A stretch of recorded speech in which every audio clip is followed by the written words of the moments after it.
of 2019.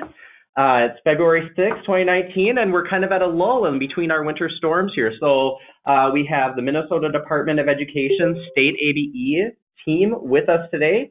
My name is Brad Haskamp, and I am the Adult Secondary Credential and Policy Specialist here on the team. This is Astrid Leiden. I'm the Professional Development Specialist. And Julie Dinko, I'm the Transition Specialist. Excellent. Unfortunately, today we are missing a couple of our other teammates. Todd Wagner, our State ABE Director, and Jody Versar, Program Quality Specialist, are not able to join us today. But I do believe Alice Smith, our GED Records Specialist and Administrative Support, as well as Sherry Eichinger, will be joining us virtually as well in our session. As always, if you have any ideas or questions to share during the web chat, you can type in your questions and comments in the chat function, and we will be having some questions and time for you to chat in some responses. Also, if we're in a Q&A time, you can also raise your hand and ask over the phone whether or not, and we'll call on you and unmute you. Also, if you have any other technical assistance needs or questions, please contact Carla Vian, and she can help you. Sounds like we have a couple people that are having issues with their volume right now, but can we get a confirmation from some folks whether you can hear us? Okay, it sounds like Sherry Bruins can hear us. Okay, great. So if you're having any tech issues, you can chat to Carla and she'll try to help you with that. Yep. Thank you all. Today we have a pretty aggressive agenda for our web chat. First, Julie is going to talk about some CareerForce updates, as well as talk about transitions. We also have some grant updates, and Astrid's going to talk about professional development. I then will be talking about our some updates with our adult basic education policies and some accountability, both assessments and program improvements, as well as sharing some updates with our adult secondary credentials. Then we're going to let you know about our web chats from not only 2019, but planned out all the way to 2020. So we'll release that schedule at the end of the session as well. And we'll make sure we have plenty of time for your questions throughout the session and at the end. So let's kick off with Julie and some CareerForce updates. Good afternoon, everyone. A little bit of this is just a reminder and review of what we covered during the last web chat. However, I did receive a lot of emails and phone calls, which led me to believe there might be some confusion around some of the CareerForce work. So I just wanted to remind people that CareerForce, it's more than just a name change. It's more than a rebranding. They're actually trying to change the workforce centers or CareerForce centers environment. They want to make them more welcoming to people. They also want to align the content of the workshops that they host so they're all aligned across the state. There's a lot of different committees that are working on the way CareerForce centers will be operating in the future. So CareerForce is the new name, but it's more than just a name change. One of the things you should be receiving in your email is a weekly email talking about the rebranding and what is happening around that. One of the recent emails mentioned that they have downloadable CareerForce brochures in Hmong, Somali, and Spanish.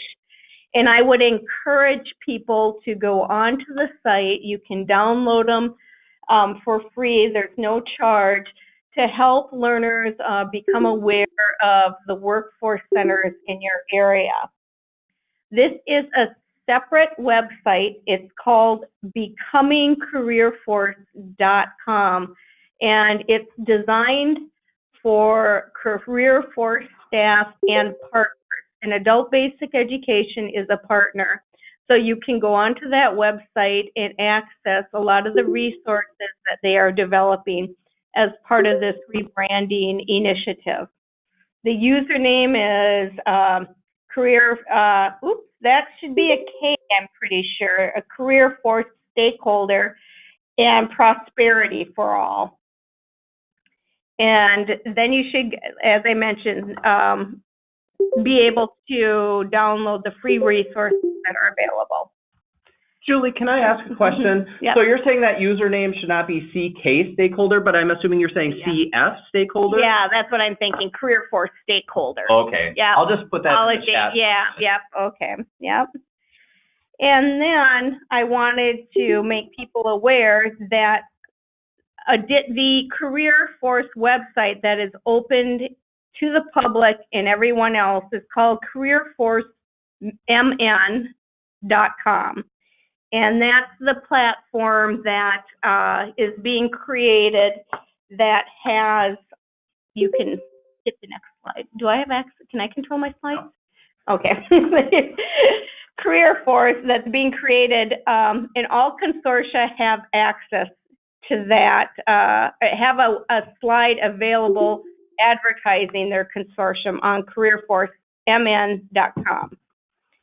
So if you go to the next slide, please. There are monthly webinars that talk about what's happening with the platform. And those are hosted every Thursday from 10 to 11 a.m.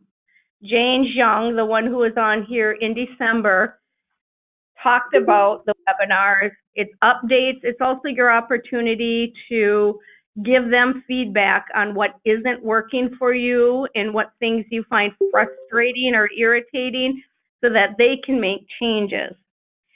This is the website where we want every consortium to go in and update their page.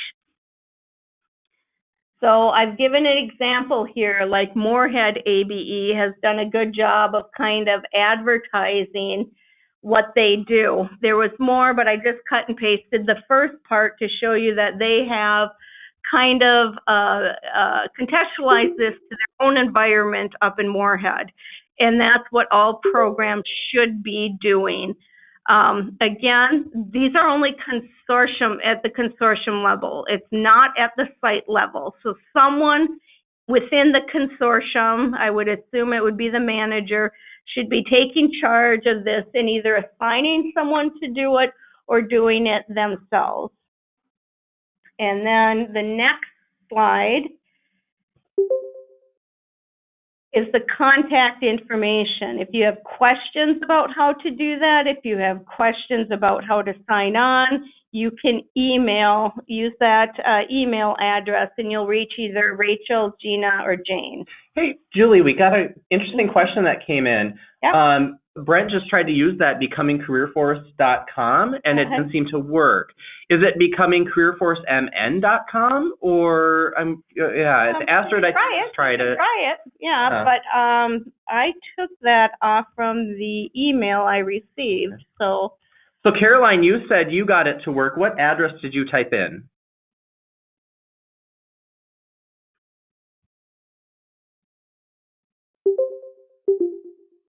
Caroline, if you could type in the chat. Okay, so Caroline used exactly what Julie put in, becomingcareerforce.com, yep. And that worked for Caroline. So we'll continue to look in that and into that issue, and if it's working for some people and not others, that might be kind of. Well, that's okay. That's one of the issues, though, I can bring up to them. Oh, I should mention, a lot of this does not run on Internet Explorer. I don't know why, but they said something about they're weaning off from Internet Explorer, and so do not use that as your browser. Okay, any further questions about CareerForce that seem to be a little confusing for people? If not, we'll move on to transitions. Okay, this is the other website that people were confusing, the CareerForceMN.com with the Career and Education Explorer.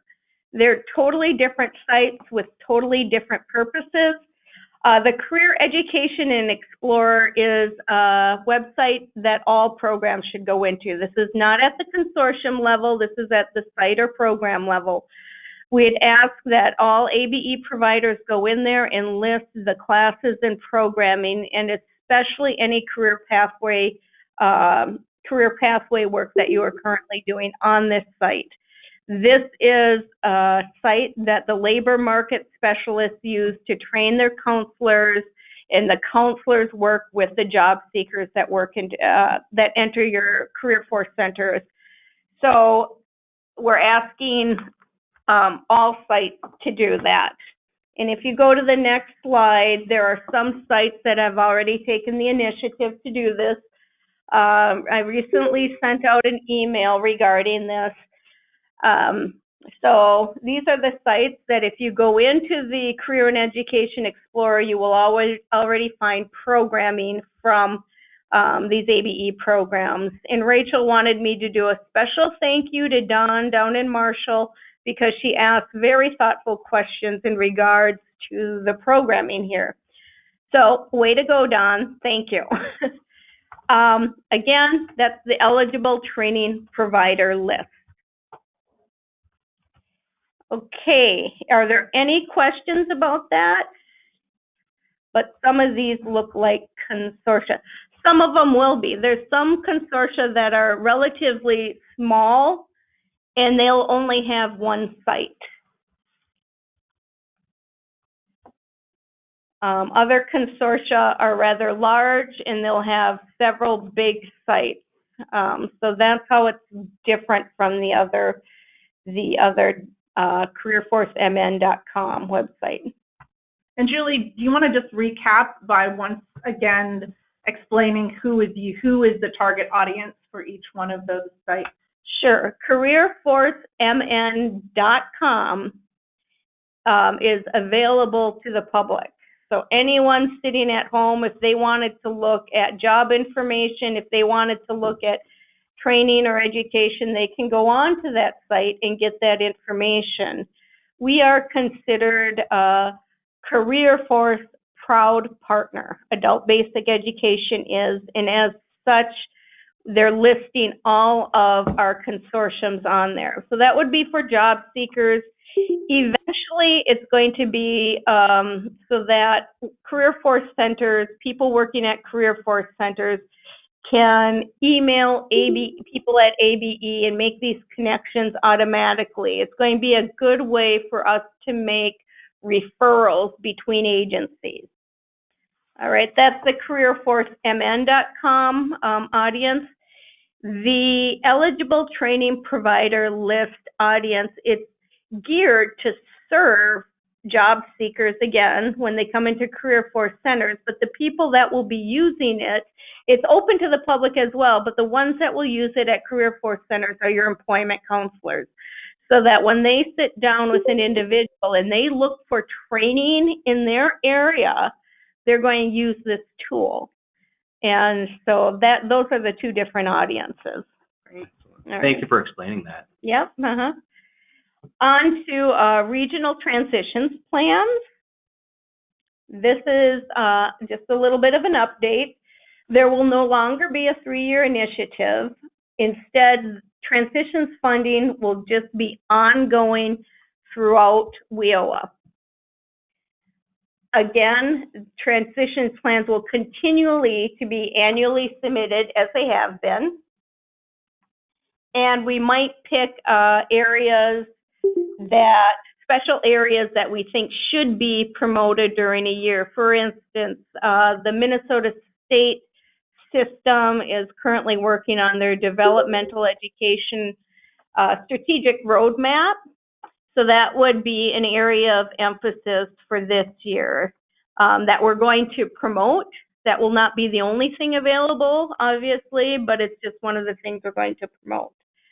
And as always, transitions activities should be regional as much as possible. And so that I have reached out to a couple of people that I think have worked on developing some really good regional activities. And I'd like them to talk a little bit about what they've designed and how that has worked to regionalize transitions in their area. So the first one is Emily Watts. And Emily is not with us yet, so can we go to Russ? Sure, yep. Russ, you are unmuted on our end. You'll need to unmute yourself. There you go. I have done that. Hello, everybody. Hi, Russ. Thank you for this opportunity. I guess I have a quick question, Julie, regarding the timeline for the upcoming plan. When will you be expecting those plans to be built this coming school year? June, I believe it's June 14th. Let me double check. Okay. It's the RTC meeting in June. So Okay. at that meeting, Julie, Yeah. at the June RTC meeting, you're hoping that everyone has a completed draft of their plan? Yes, June 7th. June 7th. Yeah. Okay. So then, based on that, Julie, at what point in time will requirements, guidelines be provided to the regions for us to begin working on that with our consortia and managers? That would be the March RTC meeting, which is March 15th. Okay, great. All right, well, thank you for that. That's helpful. All right, so thank you for this opportunity. I guess one of the things that I think is just an effective practice that we've had going on, and I represent two areas. One of them is the Northwest region of the state, and then I also represent the East Metro. And over the course of time, I've been kind of involved in this now for about maybe 8 years or so. And I think one of the practices that we started a number of years ago was just the notion of having these routine collaboration meetings, which are typically quarterly, which involve our partners. So the typical partners are going to be, of course, workforce leaders. They're going to be college leaders, and they're going to be the adult basic education program leaders. In the case of the Northwest,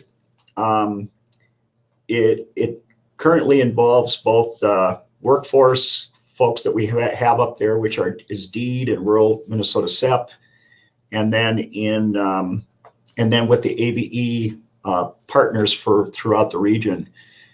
It's a little more difficult to get the college partners involved because each of those programs up there deal with distinct colleges of their own. And so the managers typically form those relationships.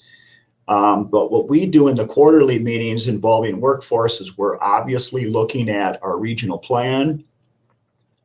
We're reporting on the outcomes of that regional plan so workforce can hear about that. We're getting input from workforce on, for instance, the CareerForce changes. We're hearing about the WIOA plan.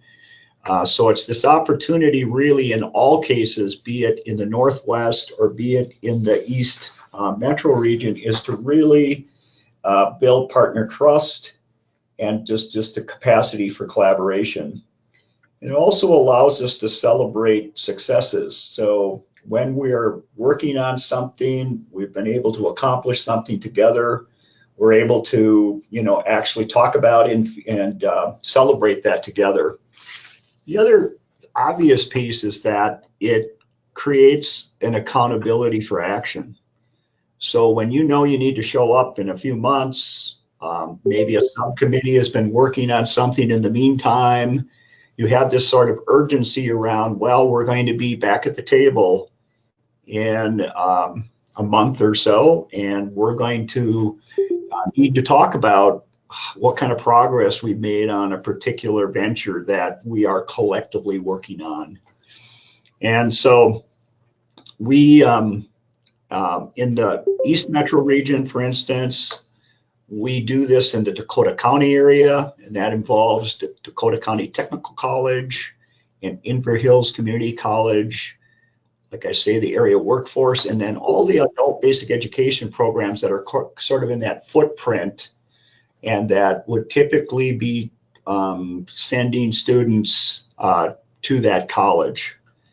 The same occurs in the northern part of the region, which involves Century College and all the related sort of programs and workforce professionals from both Ramsey and Washington County. So I guess that's been our way of making sure that collectively we get together, we support each other, and it really sets the stage, for instance, for opportunities like P2P when they arrive, that you're not scampering at the last second trying to figure out who your partners are. You know already who they are. You've already talked about what the workforce issues are and opportunities are. And when that chance comes, and you know, as we all know, that those timelines are often very tight for getting a P2P proposal in, that you kind of are ahead of the game somewhat. So overall, it's sort of this notion of how do we demonstrate and how do we lead collaboration efforts, and so that's how we've sort of approached it in those two areas. It leads to things like something that I think Julie got really excited about is something we did a few years back. We had a summit and a showcase that we did for our collaborative work that occurred up in the Northwest, and it was at M-State campus in Detroit Lakes. And essentially, college partners, workforce partners, and ABE determined what kind of topics were of interest to the audience of counselors, ABE teachers, managers, administrators, deans that are involved in maybe these career pathway areas, so that they could all come together. And at that time, I recall we had people from the state level come and be part of that presentation and that engagement, as well as, of course, just local. And I've always been of the belief that when you're going to do system change, you're really doing it from two levels. You're doing it from a top-down level, which, you know, has its limitations. Of course, you have to set direction. But where the real strength of change happens, of course, is from the bottom up. And so it gives us chance for those two forces to kind of join together, kind of be working in the same direction. That's it. That's it for this at this stage, Julie. All right, thank you, Russ. Yes, you're right. I very much thought the event held at Detroit Lakes was a meaningful event, and I saw a lot of partnerships that have continued on after that event was held. I also like the work that's being done with your meetings in the East Metro in bringing in your M-State partners and your workforce partners in ABE at the same table and hashing out topics and discussions that on a regular basis. I think those both are promising regional activities. And I think we'll move on now. Is Karen Walters available? Yes, Okay. Karen is unmuted. Karen, you need to unmute on your end. Okay. Okay, can you hear me? Yep. Mm-hmm. Okay, so we also held an event last year that we're going to also hold again this year in various parts of our region. So I am from Southwest Minnesota region, and we have 5 ABE consortia in our region that we work with, multiple colleges and workforce centers. So one of the ideas that we had was to get our local workforce service area staff together and train our frontline staff on the resources available to our shared clients and students that around adult career pathway work. So we held an event last year in Workforce Service Area 7, which would be South Central Minnesota. And we invited all of our workforce counselors, including our, Voc Rehab, Minnesota Valley Action Council, which is a local workforce action council in Southwest Minnesota, nonprofits. A lot of our nonprofit staff came. The core partners for CareerForce, which would be dislocated worker, youth, adult basic ed, deed job service, Voc Rehab partners. We also invited all of our ABE staff and teachers. In all, it would be in three different consortia in our area, to come together for what we called an Adult Career Pathway Partnership Networking Day. And I've talked about this event a couple of different times, so I know some of you already know about this, but what we did was we had a morning together at our local community college, South Central College, where we had breakfast for a little bit, half an hour, just to kind of a come and go continental breakfast. And then we had a welcome. And at the welcome, we talked about how, as leaders in Workforce ABE and at the college, we really want our staff, our frontline staff, to get to know each other and network with each other and understand each other's agencies and missions, so that we can connect our students better to all the resources as they move through the adult career pathway system. So we had leaders from each area just talk a little bit about our philosophy on co-enrolling people in between programs and looking for those ways to support our students. Then we went through our grant in detail. We did receive Pathways to Prosperity grants in Southwest PIC and in South Central Minnesota for on-ramp, bridge, and integrated programming in both areas. And so we talked about those grants and what they mean and what on-ramp is, because it was very new at the time. And then we went into these breakout sessions. We had breakout sessions all the rest of the morning. Each breakout was just a half an hour long, from 10 to noon. So there were 4 different sessions to choose from. And within those breakouts, we had each agency talk about the different programs and resources available to which people might be making referrals. So some of the examples of the things that we had in those breakouts were ABE sessions on different ABE programming that's available in the region. We had workforce center resources and classes, transportation options in our area, South Central College admissions process, homeless prevention programs, Voc Rehab services, WIOA adult, WIOA youth, energy assistance, paying for college, what is on-ramp, things like that. So we just chose some of the top core partner services that people all should know about and gave about a 20-minute presentation on each one. And then we had about 5 minutes to talk and ask questions. So people chose 4 different sessions to go to. And then we went out to lunch afterwards, and we didn't have a lot of funding, so we just made it a casual lunch. You could show up if you wanted to. We had a big room that at a local restaurant where we could network and talk. So the day went very well. I think some of the comments we received were that there were a lot more resources we could have showcased, but we just didn't have enough space or time. So we might this year do a little table area during breakfast for some of the resources that people could go and check out, and then have sessions on the ones that are maybe bigger that take a little more time to explain. We're definitely going to do it again. We're expanding it within our region, so we'll have probably 3 different sessions. We'll probably have one for Workforce Service Area 7 by Mankato and New Ulm area workforce centers, and then we'll have one in Southwest with Southwest ABE, either by Marshall or Worthington. And then we were thinking probably around Marshall, and then we'll have one down by Worthington, Jackson, Fairmont Workforce Service Area. We also have Glacial Lakes with Ridgewater College in Hutchinson and Wilmer. They might have one there as well. So really the goal of the day was to get our partners together, make sure everybody understood the grant, the P2P grant that we are implementing, and know how to make referrals to that, and then how to connect all of the students and clients to the resources.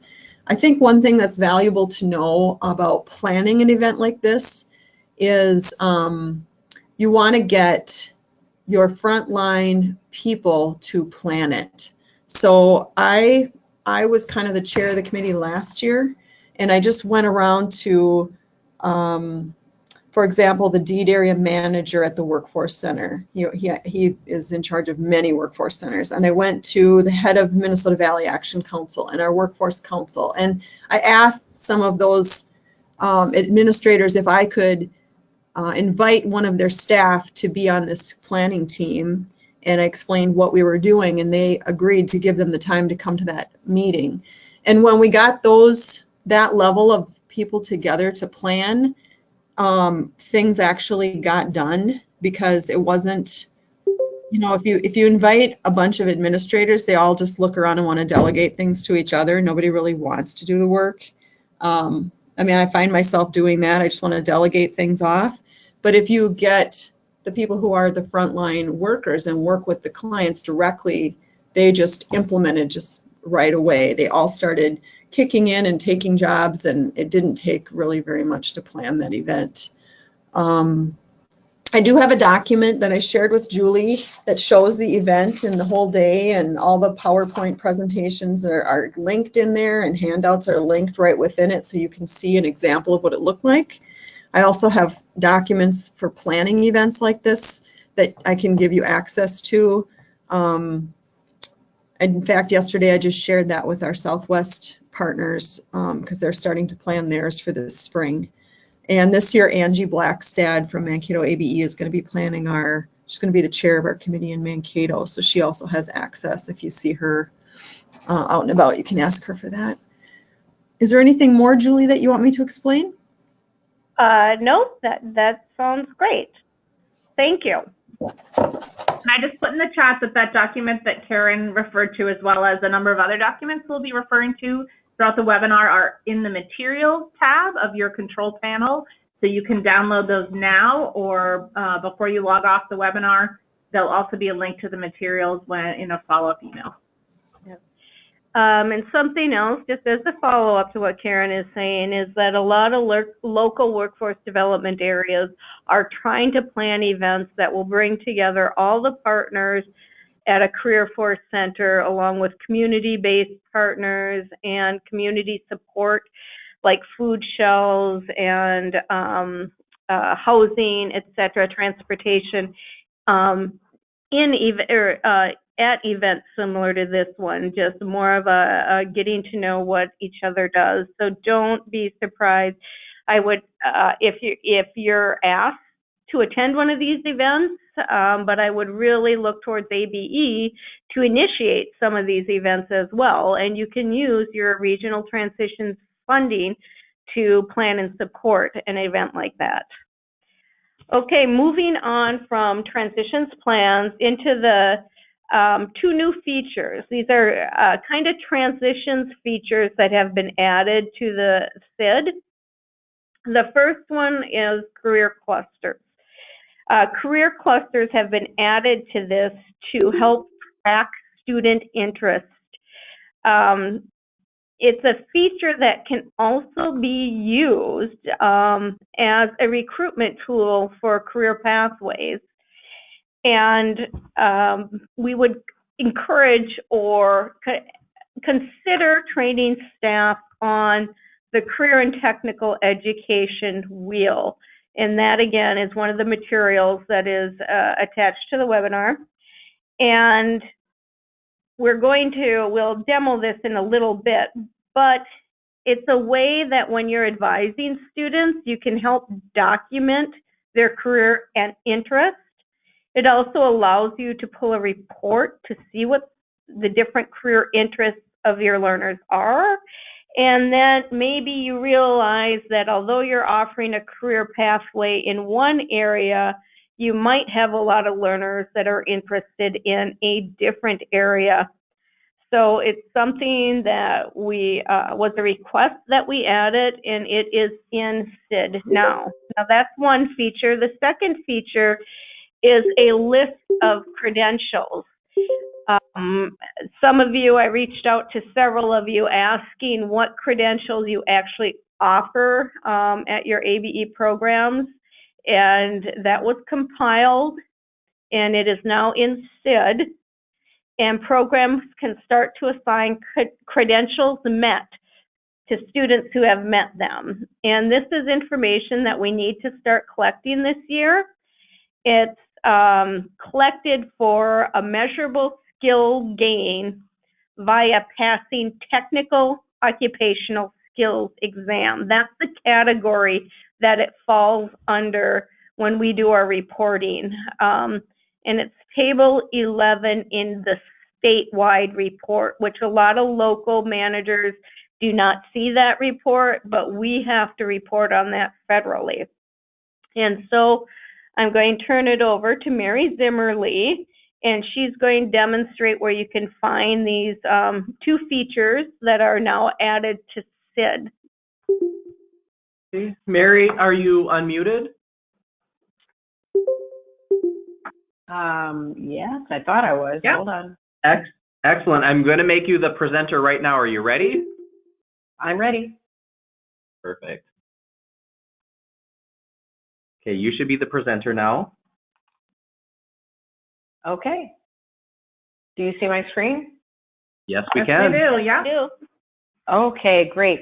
I'm going to talk about the two different new history groups that Julie mentioned, career interest and credential earned. And the first one we're going to talk about is on the student screen on the history tab. We're going to talk about career interest. And if you select career interest and go to the history item, you'll see that a whole pre-populated list is already there. So you just choose the item from the list that the student is interested in as a career. It'll look like this sample right here. It would be the goal career interest. The item in this case is architecture and construction, and the effective date is the date that the student set the goal. So that is career interest and where to find that in SID. Super easy. The next one that we're going to talk about is the goal credential earned. And if we select that one and go to the history item, you'll notice that there are no pre-populated items in here. We wanted each program to be able to choose the credentials offered by their program, if any, that they want to display before they appear on the screen. So I'm going to show you quickly how to set that up. You need an admin level login, and this is pretty much a one-time deal for setting up the credentials that are displayed, although credentials can be added or removed or edited at any time. So I'm going to the admin tab to site-specific history items. And then we come to this screen. Do not pay any attention to this in here. For setting up credentials, we need to click on this link up at the top left corner that says Manage Credentials Earned. And when you click on that link, you'll get to a list of items that you can check for certificates that are offered by your ABE program. So I'm going to select Carpenter Level 1. Just put a check mark in the box. And again, you can check as many as apply. Be sure to click the Save button down here. That's kind of a critical piece of information. And once you have selected that credential, go back to, we're going to go back to the student screen for Fred Mertz and take a look and see how that looks on the History tab. You'll notice now when I click on the credential earned, I get an option in the history item of Carpenter Level 1 that I added moments ago in the admin tab. So you can do the same thing in your program to add as many credentials that your program offers. To see what that looks like in the row, I'm just going to quickly add one. The date over here, the effective date would be the date that the student earned the credential. And let's say it is today. I'm going to choose the credential from the item list. I'm going to choose met from the status and click the save button. And it shows up right here, Carpenter Level 1 with the date on it. So very simple if you're familiar with entering history items. Anyone with a person with teacher or admin level logins can add this history item. So you are good to go. There are reports on the reports tab that will allow you to see the career interests and credentials earned. Those are under the data cleanup reports. There is a separate one for career interest. And if you want to see the credentials earned, you can click on the goals report. And that will pull up the report and all of the people and their selections there. So let's just see how quick we can get this. Oh, I got too much stuff. I could see there we go, the view report button. Okay, so you see that they appear here with the career interest, and if you click the plus sign, it'll show you the name of the student, and this is the one we just added. Also, under the credential earned, Fred has earned his credential on February 6th. So that is what I had. Are there any questions about this? Eric asked, does earning a credential count as a measurable skill gain for a student? And so it counts on table 11, but it does not count on what we have had as a traditional table 4. So it does not count towards a measurable skill or traditional measurable skill gain. It's on table 11. It's a separate category, and that's how the feds have currently split it out at this point. And remind me if I'm wrong, but table 11 is just for, is that just for that statewide pulled together? Yeah. And is it just for IET programs? Yes, currently it's new for this year as well. We haven't had to report on it previously. Yeah, but it is just for IET programming. Yeah. Thanks, Jenny, for confirming that.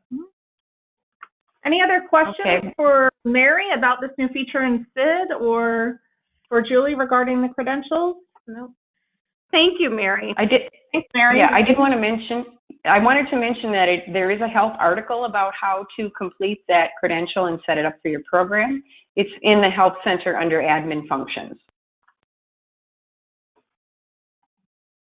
Excellent. All right. Okay, thank you. Thanks, everybody. Thanks so much, Thank you. Mary.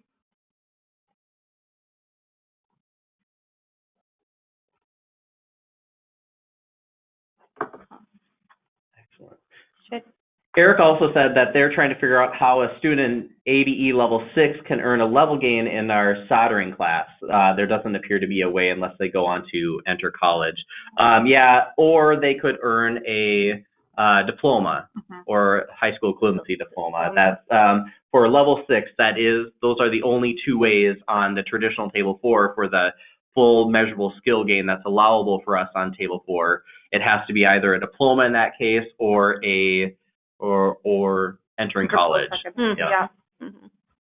And Karen notes that they're struggling with that in Mankato. I think statewide we are definitely going to be struggling with that, and that's something that we'll continue to explore. Yeah, I'm beginning to wonder if federally they're not going to look at a change where credentials might be deemed as something that ABE could take on as a measurable skill gain. Yep. Okay, well, let's move on to grants. I'm going to keep it with Julie, and she's going to let us give us an update on the IELCE grant that's upcoming. All right, yep, the Integrated English Literacy and Civics Education Grant. The grants department is hoping to have the application available in April. We do not expect very many changes, if any at all, from the last round, the 2017 round. However, we are making one change in that it will not be a 2-year grant, but rather a 3-year grant. We will need reviewers for the grants, so please look for a reviewer request form that will be coming out probably through Sherry. For those of you that did any reviewing on the last rounds, I was so impressed with the people who reviewed them. I can't say enough about it. Their comments were detailed, and they did a fantastic job. So if you were part of that, thank you, and please consider reviewing again. And something else that's, I should say, different is we tried to get the grants out July 1st. However, our grants department here at the Department of Education have informed us that they will not be going out until August or September of 2019. That's just to give people a heads up so that they're aware of that. Okay, thank you, Okay. Julie. Astrid, And would then you? a couple of announcements regarding our regular ABE grants. We have several different options again this year for our spring grant application workshops. You can either attend a face-to-face concurrent session at our Metro North or South ABE regional. That will be a 90-minute concurrent session at one of those regionals. If you cannot attend in person, you also have the option to attend via webinar. So we'll be delivering the workshop on as part of our web chat with MN ABE on Wednesday, May 1st at 1 o'clock. So two different ways to participate in that annual workshop. Also, just a reminder for those of you on this list who have 5-year narratives due in 2019, I'm sure this is not a surprise to you and you've been working hard. Jody wanted us to let you know that there will be a narrative writers check-in webinar coming up in the next couple of months, date to be determined. So keep an eye out for an email from her. If you are part of one of those programs and have not received email communication, we'd encourage you to reach out to her. For those of you who will be submitting 5-year narratives in 2020, the list is here. We want to make sure that you save the dates now for some of the activities related to that narrative process. So representatives from each one of these programs will be required to participate in the review of the 2019 narratives. So you'll have several weeks during the month of June to conduct your individual narrative review, and then we'll come together on June 25th here at MDE for an in-person review session of the narratives. And then October 29th, you'll be attending a narrative writers workshop here at MDE to help get you ready to prepare the narrative for the next year. So I encourage you to get those dates on your calendars. Also wanted to mention a couple of things regarding professional development coming up. So as I just mentioned, we've got spring regionals coming up here over the next couple of months. So we hope to see you and your staff at those regionals. We'll have a variety of sessions. Some of the topics that are going to be addressed at all 3 regionals include assessment, standards integration, North Star 2.0, technology, ACEs, and one-room schoolhouse networking sessions. And again, just a reminder that you can attend the spring grant application workshop at one of those events. For those of you who are in programs that have already participated in STAR training, we're really excited about a new national development and a transition of the STAR training to an online training platform. So we hope that as many of you as possible will join us tomorrow, Thursday at 2 o'clock for an introduction to this new online training platform. So this is for all of our active Minnesota STAR programs, managers, and teachers. So you should have received an email from Marn with a link to how to join that webinar. We'll be introducing you to the site and talking about some ways you can use those training materials in your local programs. We are going to be running a new STAR cohort training next year. So if you are not yet a STAR program, or if you are a STAR program and need to get additional staff trained, there will be an opportunity next year to participate in the new hybrid training. It's a combination of face-to-face and online training. And so keep an eye out for those applications that will be available by regional. Another webinar coming up next week is with one of our favorite national presenters, Cynthia Bell, who will be continuing the conversation we started at the Fall ABE Math Institute, looking at best practices for numeracy instruction and strategies for success in numeracy. She'll be focusing on a couple of key strategies, posing purposeful questions and facilitating meaningful discourse in the math classroom. Cynthia Bell is an extraordinary presenter. She's backed by popular demand. And so we encourage definitely anyone who attended the Math Institute to join us for this webinar. And even if you or your staff were not able to participate in that Math Institute, this is a standalone webinar, so you can continue to participate even if you weren't at the Institute. Another math opportunity, looking ahead to April, the annual Minnesota Council of Teachers of Mathematics Conference is being held in Duluth, April 26th and 27th. Last year, for the first time, Atlas was able to offer significant scholarships for ABE practitioners to participate in this event. We had about 40 people from ABE go. We had an excellent experience networking and learning with and from K-12 practitioners, ABE practitioners, and folks working at the college level. So Atlas is able to do that again this year, offering up to $500 to cover travel and registration costs for people who would like to attend that conference. You can find the information on the Atlas calendar under April 26th, 27th. Call for proposals is now open for Summer Institute, which is being held in August, the 14th through the 16th. So we hope that you will encourage teachers and you yourselves will put in proposals. There's the option to do either a 45-minute or 90-minute concurrent session. Those proposals are due April 1st. And then poster session proposals are due May 31st. The committee is looking for topics on, or sessions on all topics, but in the past, we've really struggled to recruit sessions focused on ESL, math, and reading and writing. So if you know of teachers who are doing exciting things in their classrooms around those areas, maybe a little extra nudge to share what they're doing with the rest of the state. You can find that proposal application and more information about Summer Institute on the LAN website. And the LAN folks also wanted me to make sure to mention that they are looking for a co-chair of the hospitality committee. This is a fun way to get involved and help to plan some of the events happening at Summer Institute and lead those. If you're interested, you can contact Carla at info@literacyactionnetwork.org. Finally, looking ahead to next year, I know it seems like a long way away, but 2020 is coming, and we've actually, at the statewide PD committee,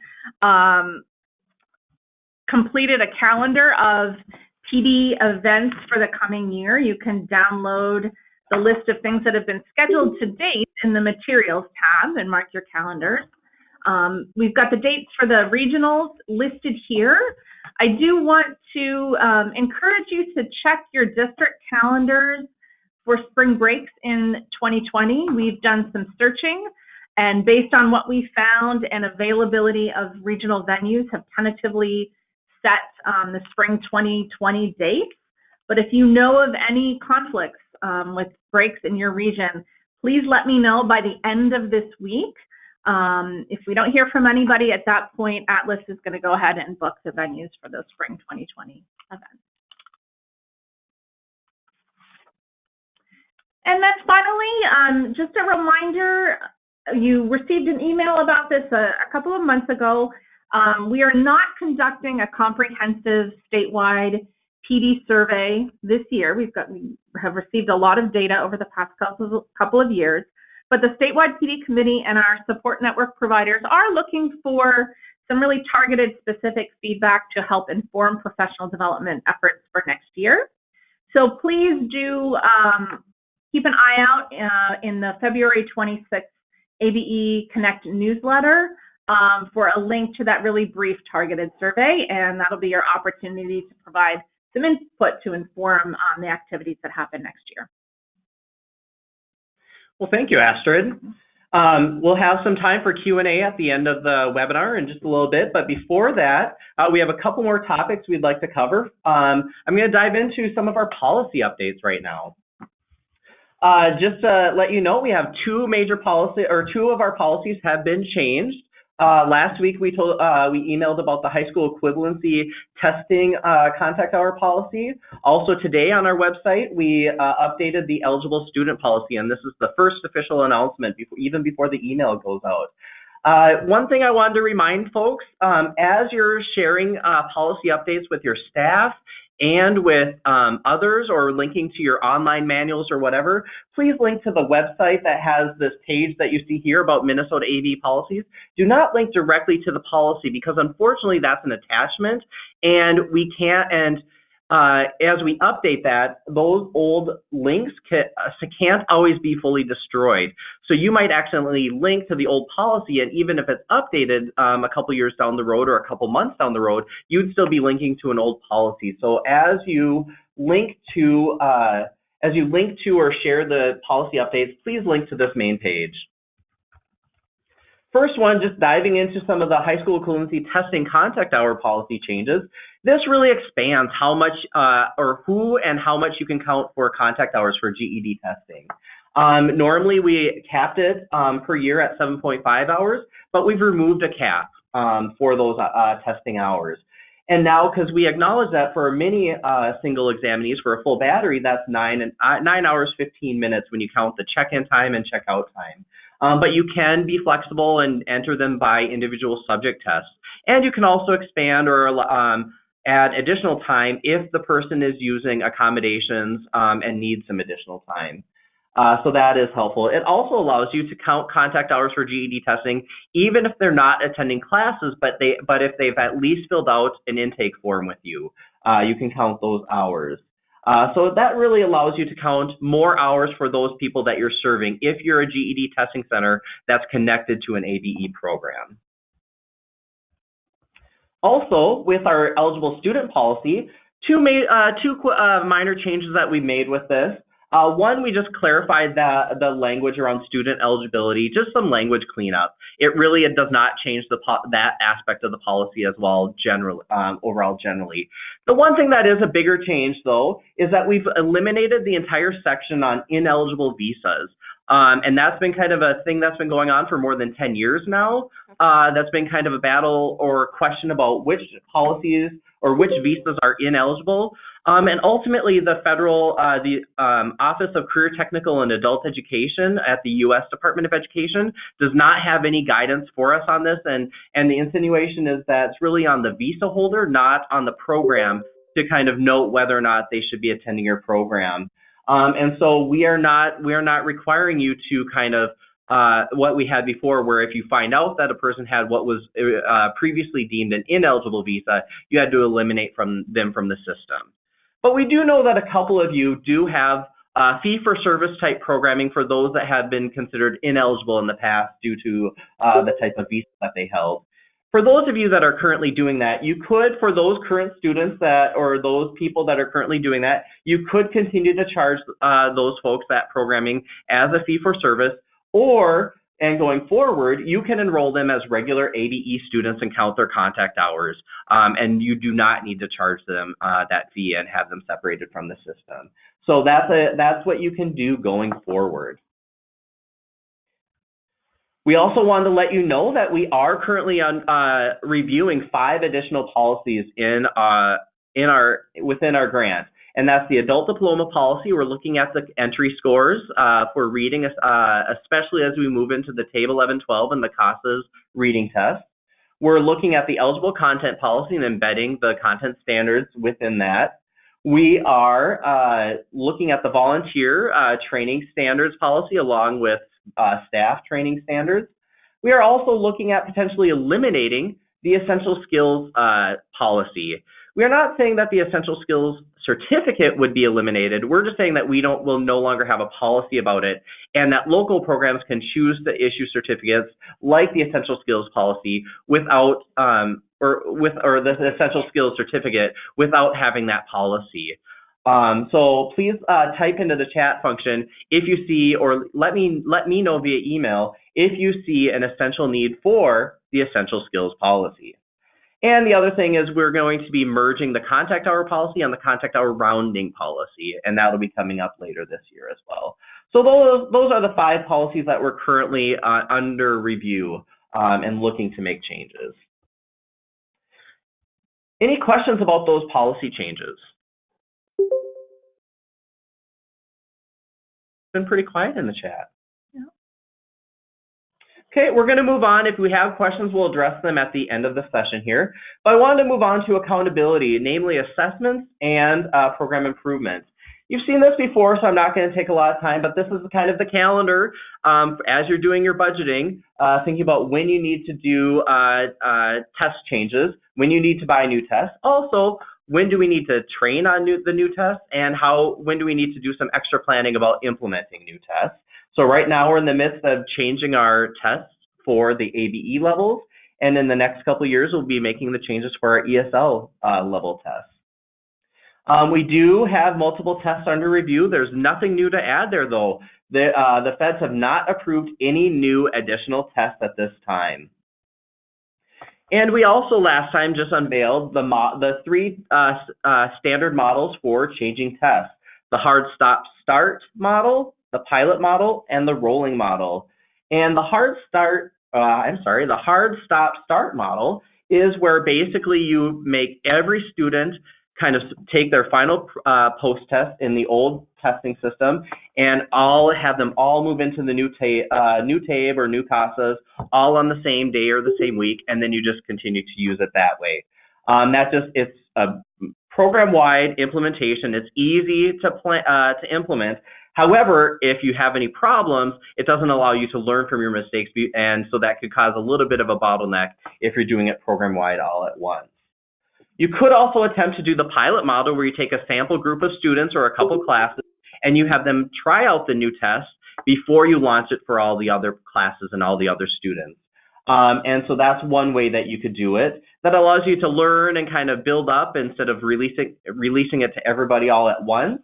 And maybe the staff that are working with that pilot group can help train the others. But there's also some challenges with that one as well. Finally, our rolling transition model is where you kind of divide your students into current students and new students. All current students, you'll have them take a final post test this year until they get a measurable skill gain, or until the end of the program year, or until the end of June. And then once they get a level gain, you'll move them to the new testing system. And then with all new students, you could start transitioning them much sooner. You could start immediately transitioning them to the new test. And that way everyone kind of transitions, and everyone's more likely to get a level gain or a measurable skill gain in that approach. It allows you to kind of try to as smoothly as possible from the student perspective, transition them to with the test. And it is a little difficult though, keeping track, because that's a little bit more complex, so it requires more planning on your part. What I'd like to know now, by entering in the chat function, please let us know which model that you're implementing locally at your program, and whether you've already started or you're going to be starting that model here soon. So I'm going to give you a couple seconds to chat in and just let us know, are you doing the hard stop start model, the pilot, or the rolling? And you can add if you've already started or if you are going to be starting sometime later yet this year.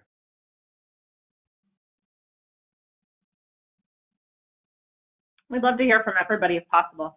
Yep, and we'll be looking back at this chat log, and we'll be collecting some data and reaching out to some folks afterwards. Looks like we have quite a few people doing the rolling model and the pilot model. Wow. We have a variety of folks. Many people have already started, which is great. Yep. Yeah. Okay, you can keep chatting that in. But just wanted to let you know that one of the reasons we want to know this information is we want to kind of hear from you. What are some lessons you're learning as you're changing the new test? Are you seeing students that have been with the program? Are they changing levels? Are they moving down, staying the same, potentially moving up levels with the new test? And if you have any data that you can share, please let us know. Email that to me. I've been hearing that some programs like Department of Corrections, they've been doing kind of more of an early implementation with the new test. Minneapolis has been collecting some great data on the test transition, and so they've been really helpful. We're looking forward to sharing that data, them sharing that data with us and what they've learned, so we can make some program-wide decisions, because we have some recommendations, or we'll be seeking some recommendations about some policy changes that we might need to make. How do we need to look at our GED age waiver and what scores need to be the minimum scores in terms of TABE and potentially CASA's goals for reading? Also, what should be our entry scores that we identify in the adult diploma policy? And that's for credit-based programming and for the standard adult diploma program. And so we're going to be looking to that data as helping us make decisions as we go forward here. So please let me know if you have any feedback on any of those questions, and if you have any data that you can share with us about your test transition. And my email is at the bottom of the screen there.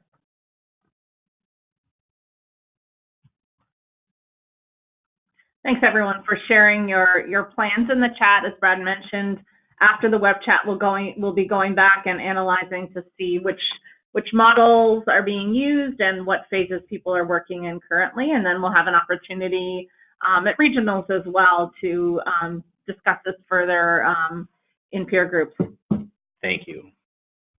Okay, then let's move on to the other aspect of accountability and program improvement. And we just want to remind folks that we will have a program improvement process starting fall of 2019, and that will be based on report card results for programming from July 2018 to June 2019. And we have those 3 flags that we're looking for. The 3 flags within the report card that that will be released fall of 2019 is measurable skill gain for ABE students, measurable skill gain for ESL students, and post-testing rates. So those are the 3 flags. And once we have those consortia and those flags kind of identified, we'll be selecting a set of consortia to participate as a program improvement cohort for that year. It won't necessarily be every consortium that's flagged, but at least some consortia that are flagged, especially if they have multiple flags. And some things that we'll be looking for are how many total flagged consortia are there? What are the participant numbers in that area that they're flagged? And are there any unique circumstances that are special to that specific consortia that we should consider? What that will look like for those in the program improvement cohort for 2019-2020, we'll have a full day workshop in November. We'll, excuse me, we'll have a site visit by state ABE staff. We'll have you'll be able to do some improvement planning, and you'll get some technical assistance from the state ABE staff. The exact schedule and details of this are to be determined later on this year. So let's move on now to one of our last topics that we have for today, and that is adult secondary credentials. So a couple things I want to let you know.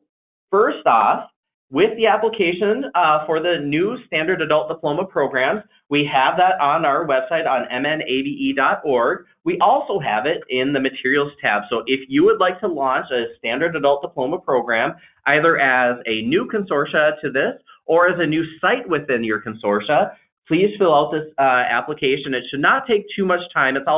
It's things that you all need to have kind of thought through as implementing a diploma program anyways. We do have our standard adult diploma 101 training identified for Monday, April 29th and Tuesday, April 30th, and that will be here at the Minnesota Department of Education. And that training is open to all staff from those programs that apply and are approved, as well as any currently operating standard adult diploma programs that have new staff. Registration information will go out probably in March sometime.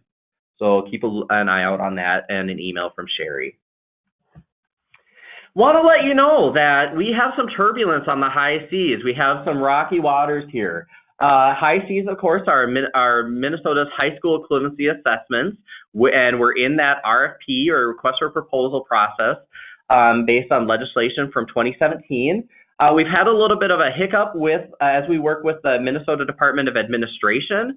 They found it to be a lot more complicated and complex than they realized, and they've realized they need to take a significant more amount of time than they had budgeted to help develop and hammer out the RFP. So Department of Education and Department of Corrections right now are working with administration to try to work out that request for proposal materials. And we hope to have that out later this year. The implication, though, of this wrinkle is that we thought this process was going to be complete and the results were going to be announced by July 2019, that we do not think that will be the case anymore. It is going to be later on this calendar year before this process is done. So stay tuned for that exact timeline. Tom notes that maybe there are too many cooks in that kitchen. You know, it's entirely possible, but, you know, corrections, they have to have a test analyzed. And Department of Education, that's been primarily Todd and I, and there have been 2 folks from administration. Unfortunately, we have to have that many cooks in that kitchen. And in fact, Minnesota IT also has to be involved. So it's comical, but yeah, you're right, Tom. It's a difficult process. And with administration taking the lead on it when their strong suit is doing competitive processes, but only for more simplified products, this is a more complex issue for them than they traditionally deal with. And we just want to note that, you know, going into later this year or into 2020, we have 3 possibilities. We might have no change to our current system, meaning that we should just stick with the GED, or we might become a multi-test state, offering 2 or 3 different high school equivalency tests. Or we might be a single test state, but offering a different test, maybe the task or the high set and not the GED. With any of these, if we go with option B or option C, we're going to need at least a 6-month transition process as we go forward. So stay tuned as we go through this process. Jill notes that asks, have we considered what the lower TAPE scores will do with the adult diploma students as far as the testing cutoff scores? I think that was one of the policies that you mentioned, Brad, is under review pending more data on the new test scores. Yep. Once we get more data from programs that have actually implemented and done some comparisons from TABE 910 to TABE 11 and 12, and with the old CASAS Life and Work to the new CASAS goals, well, as we see that data, we will be determining what that entry cut score should be for the adult diploma policy, and that's why that's one of the policies that's under review. Want to make sure that you know, we've given you multiple reminders, but we have our materials in the materials tabs. We have 6 different materials in there, including the PDF of the slides for today's session. Also, all these materials, as well as the recording for today's session, will be on the Literacy Action Network website. And I thank you, Carla, for doing that for us. We want to thank you, and after this session, you will have you will be asked to fill out an evaluation. Please fill out that evaluation. We use that information to help us plan future sessions, both web chats and other sessions and communications that we have with you. And here's our upcoming unveiling of our web chats for the 2019-2020 year. So you can see here are the next 5 web chats all the way from now until May of 2020. So you can see those web chats there.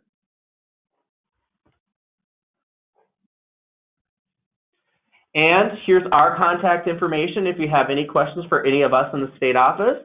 And now we're going to open it up for other additional questions that folks might have. You can either type them in the chat, or if you raise your hand, if you've got a longer question, we can unmute you and you can share your question that way. And Carla, at this point, I think this is a good time to stop the recording. Brad, can you go back to the web chat date? Yeah, absolutely. Yeah.